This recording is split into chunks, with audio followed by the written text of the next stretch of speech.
Assalamualaikum warahmatullahi wabarakatuh. Kami dari kelompok 9 yang beranggotakan saya sendiri, DDI Pandus Agung, dan ada Mbak Maulidia Al-Adawiyah, dan satu lagi Mas Muhammad Dafa Diaul Haq. Di sini kami akan menjelaskan tentang filsafat ekonomi kapitalis. Nah, yang akan menjelaskan pertama kali itu Mbak Maulidia. Kepada Mbak Maulidia dipersilahkan. Filsafat ekonomi kapitalis. Sistem ekonomi kapitalis adalah sebuah sistem ekonomi yang memberikan kebebasan kepada masyarakat untuk mengatur ekonomi mereka, masing-masing sesuai dengan mereka inginkan dan butuhkan. Selanjutnya ada prinsip ekonomi kapitalis. Yang pertama ada individualis. Filsafat kapitalis menekankan pentingnya kebebasan individu dan kepemilikan pribadi. Dalam pandangan ini, individu dianggap sebagai yang bertindak untuk kepentingan pribadi mereka sendiri. Pandangan ini seringkali yang mengedepankan hak individu dan rasionalis. Yang kedua ada rasionalitas ekonomi. Dalam ekonomi kapitalis, diasumsikan bahwa individu bertindak rasional, yakni mereka membuat keputusan berdasarkan pertimbangan untuk memaksimalkan keuntungan atau kepuasan pribadi. Yang ketiga, ada kebebasan pasar. Kapitalisme mendukung kebebasan pasar dan persaingan sebagai mekanisme utama untuk alokasi sumber daya. Prinsip ini sejalan dengan ide-ide filsafat liberal klasik yang menekankan pentingnya kebebasan ekonomi dan pasar bebas dari campur tangan pemerintah. Selanjutnya ada ciri-ciri sistem ekonomi kapitalis.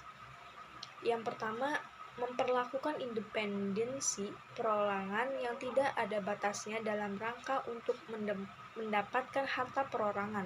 Selain itu, adanya tujuan untuk mempunyai dan mengelola kepunyaan perorangan dari sebuah keperluan bagi daya usaha perorangan.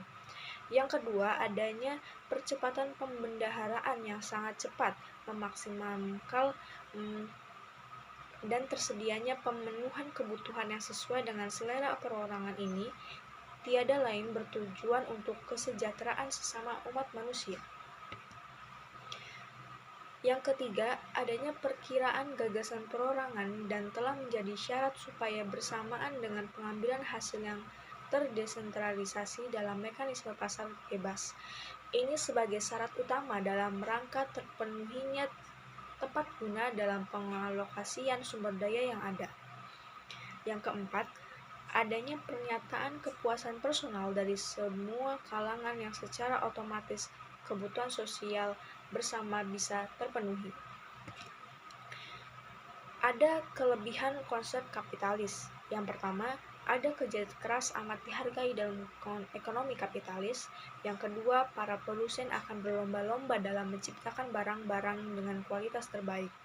Yang ketiga, dalam memanfaatkan sumber-sumber daya yang ada dan distribusi barang-barang lebih efisiensi dan lebih efektif.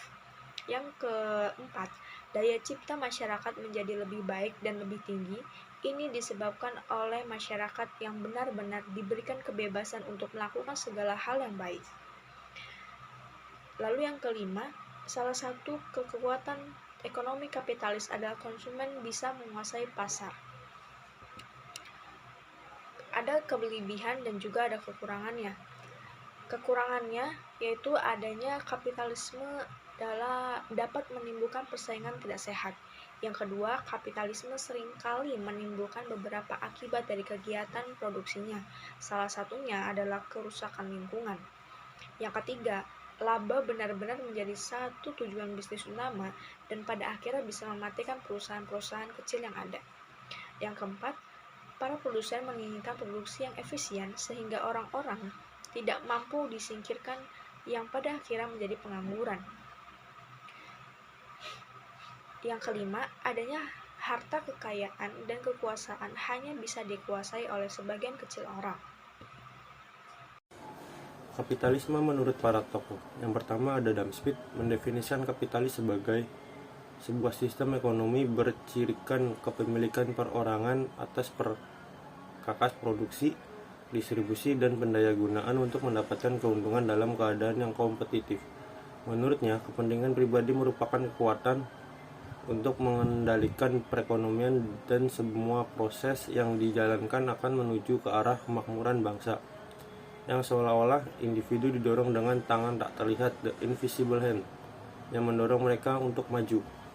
Yang kedua ada dari Max Weber, mendefinisikan kapitalisme adalah sebuah cara produksi komoditi yang berlandaskan kerja berhonorarium untuk dipasarkan dan sebagai sistem produksi.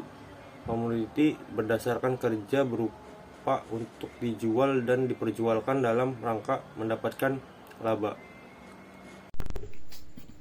Kapitalis menurut Karl Marx mendefinisikan kapitalisme sebagai corak atau introduksi golongan kapitalis. Adapun corak yang kaum kapitalis sadari adalah dimotivasi oleh pemikiran pola ekonomi dalam rangka menumpuk kekayaan. Konsep kapitalis bagi Marx merupakan suatu formasi masyarakat kelas dan didistruksikan dengan aturan eksklusif, yang mana manusia dikonfigurasi untuk pabrikasi dalam kebutuhan hidup. Ada kapitalis menurut Ayn Rand, mendefinisikan kapitalisme sebagai suatu sistem sosial yang berlandaskan pada pengakuan atas hak-hak personal, termasuk hak milik, di mana semua kepemilikan adalah eksklusif. Baik, selanjutnya itu ada teori invisible hand. Teori invisible hand yang diperkenalkan oleh Adam Smith dapat dalam karyanya The Wealth of Nations menjelaskan bagaimana tindakan individu yang mengejar kepentingan pribadi dapat menghasilkan yang bermanfaat bagi masyarakat secara keseluruhan. Beberapa aspek dari filsafat dari teori ini adalah yang pertama itu optimisasi melalui kepentingan pribadi. Smith berargumen bahwa ketika individu mengejar keuntungan pribadi mereka secara tidak langsung berkontribusi kepada kesejahteraan masyarakat. Nah, dalam konteks filsafat, ini bisa dilihat sebagai aplikasi dari prinsip-prinsip, di mana hasil akhir atau kesejahteraan masyarakat tercapai melalui tindakan individual, yang mungkin tidak secara langsung dimaksud untuk tujuan sosial. Lalu ada keseimbangan alamiah. Konsep invisible hand juga menyiratkan adanya keseimbangan alami dalam pasar.